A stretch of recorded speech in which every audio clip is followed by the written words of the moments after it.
Matthew chapter 27.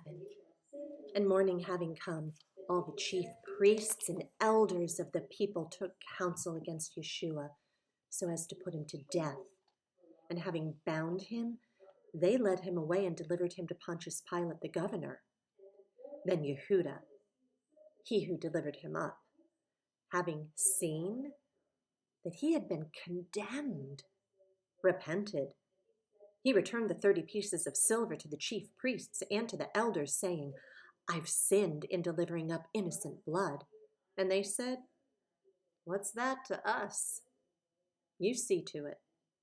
And throwing down the pieces of silver in the dwelling place, he left and went and hanged himself.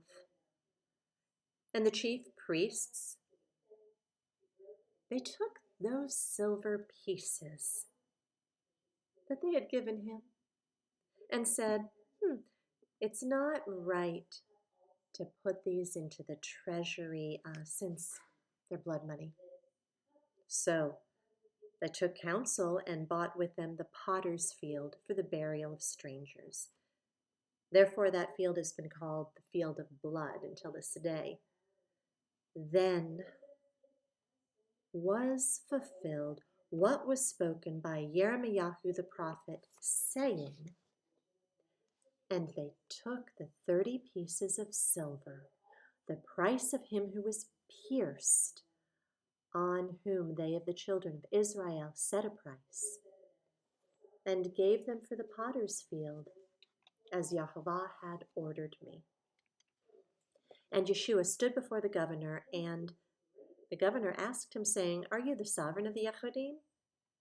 And Yeshua said to him, You say it. And as he was accused by the chief priests and the elders, he answered not. Then Pilate said to him, Do you not hear how much they witness against you? And he did not answer him, not one word, so that the governor wondered much. And at the festival, the governor used to release to the crowd one prisoner, whomever they wished. They had a well-known prisoner called Barabbas. So when they were assembled, Pilate said to them, Whom do you wish I release to you, Barabbas or Yeshua, who's called the Messiah? For he knew that because of envy, they delivered him up. And as he was sitting on the judgment seat, his wife sent to him, saying, Have nothing at all to do with that righteous man, for I've suffered much today in a dream because of him. But the chief priests and the elders persuaded the crowds that they should ask for Barabbas and to destroy Yeshua. And the governor answering said to them, Which of the two do you wish I release to you? And they said, Barabbas. Pilate said to them, What shall I do with Yeshua, who's called Messiah? They all said to him, Let him be impaled. And the governor said, Indeed, what evil has he done? And they were crying out all the more, saying, Let him be impaled. And when Pilate saw that he was getting nowhere, but rather an uproar was starting, he took water and washed his hands before the crowd, saying, I'm innocent of the blood of this righteous one. You shall see to it. And all the people answering said, His blood be on us and on our children. Then he released Barabbas to them, but having Yeshua whipped, he delivered him over to be impaled. Then the soldiers of the governor took Yeshua into the court and gathered the entire company of soldiers around him. Having stripped him, they put a scarlet robe on him, and plaiting a crown of thorns, they put it on his head and a reed in his right hand, and they kneeled down before him and mocked him, saying, Greetings, sovereign of the Yehudim. Spitting on him, they took the reed and struck him on his head. And when they mocked him, they took the robe off him and put his own garments on him and led him away to be impaled.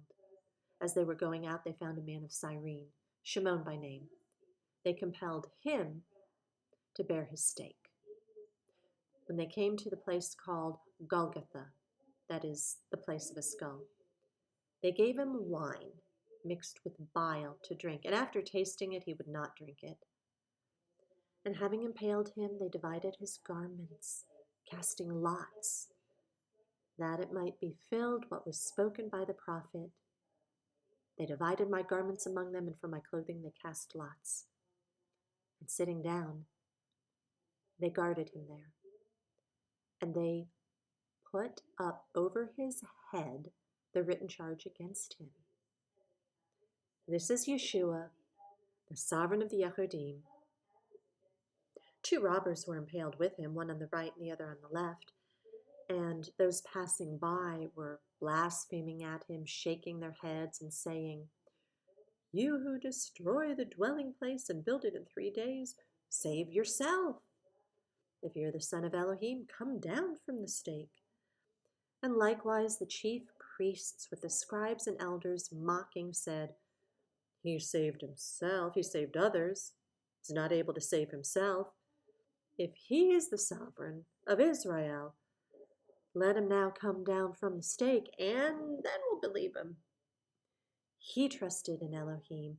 Let him rescue him now if he desires him. For he said, 'I'm the son of Elohim.'" And also the robbers who were impaled with him reviled him, saying the same.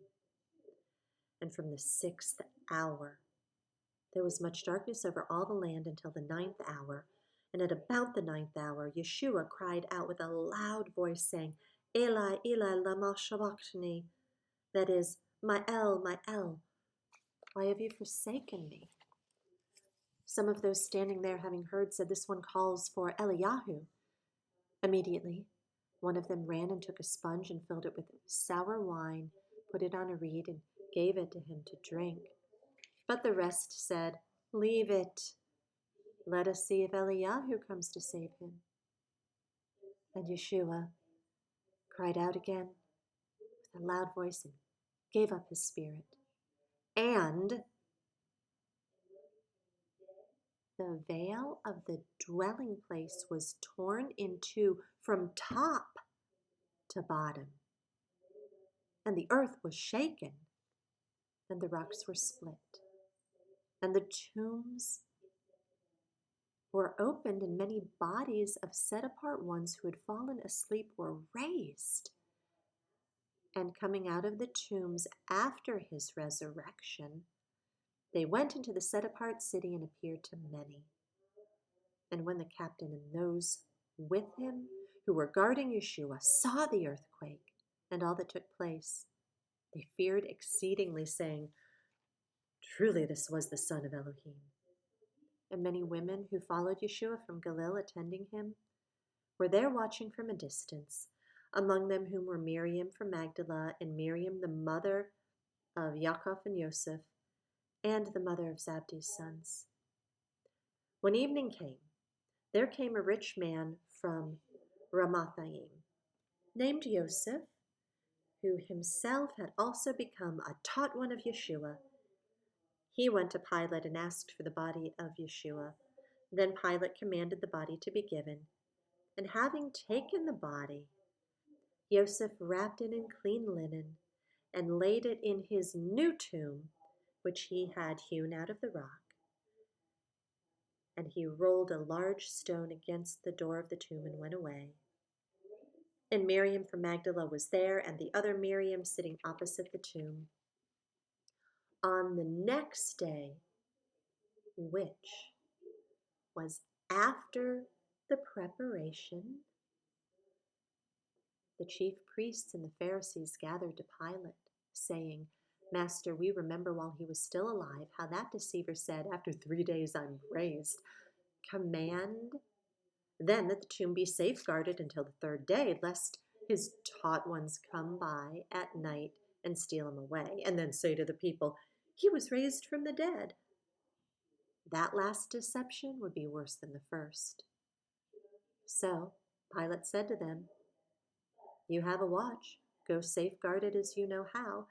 And they went and safeguarded the tomb, sealing the stone and setting the watch.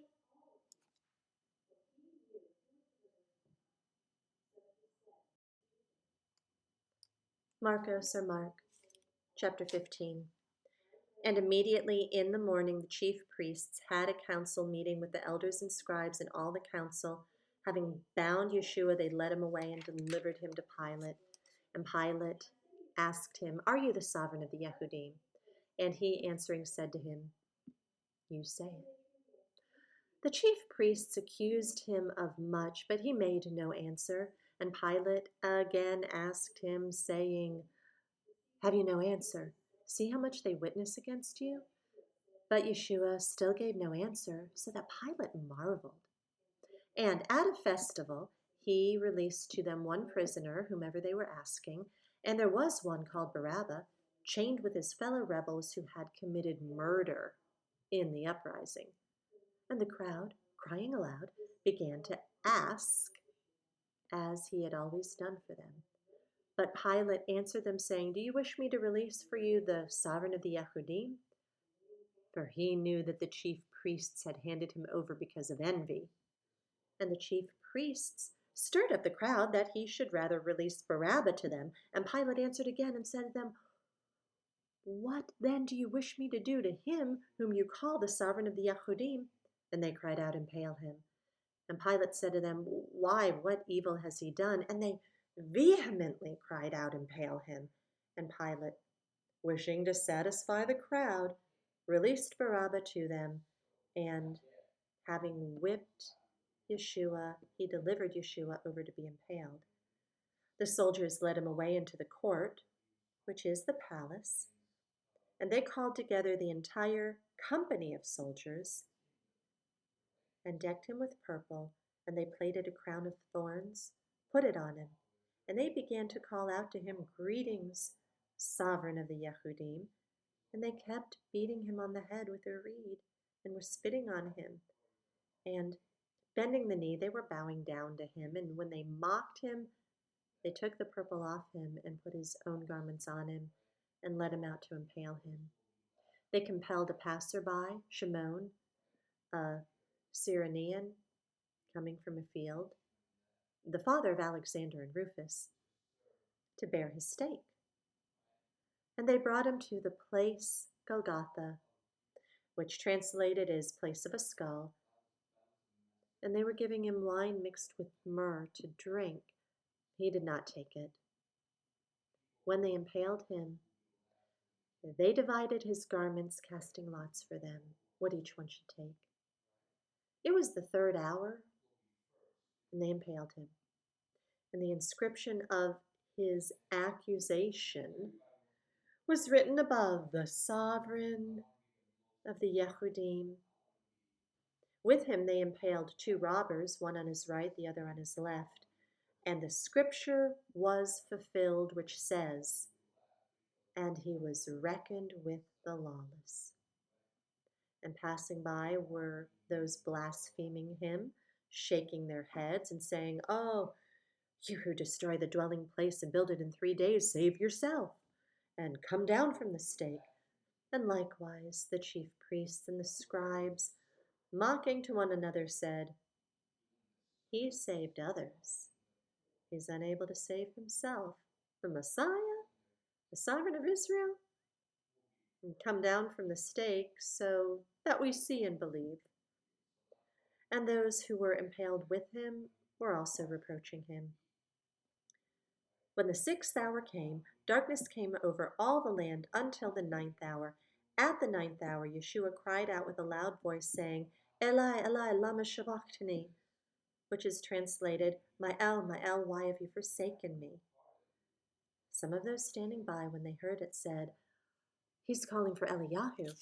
Someone ran and filled a sponge with sour wine, put it on a reed, offered it to him to drink, saying, "Leave him. Let us see if Eliyahu does come to take him down." Then Yeshua cried out with a loud voice and breathed his last. And the veil of the dwelling place was torn in two from top to bottom. And when the captain who was standing opposite him saw that, he cried out like this and breathed his last and said, "Truly this man was the son of Elohim." And there were also women watching from a distance, among whom was also Miriam from Magdala, and Miriam the mother of Yaakov the Less, and of Joseph and Shalomah, who also followed him and attended him when he was in Galilee, and many other women who came up with him to Jerusalem.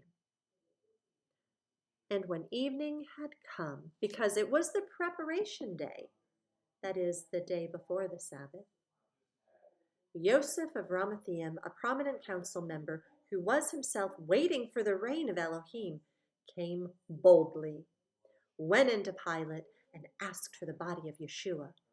But Pilate wondered whether he was already dead. So he summoned the captain and asked if he was already dead. And when he learned this from the captain, he gave the body to Joseph.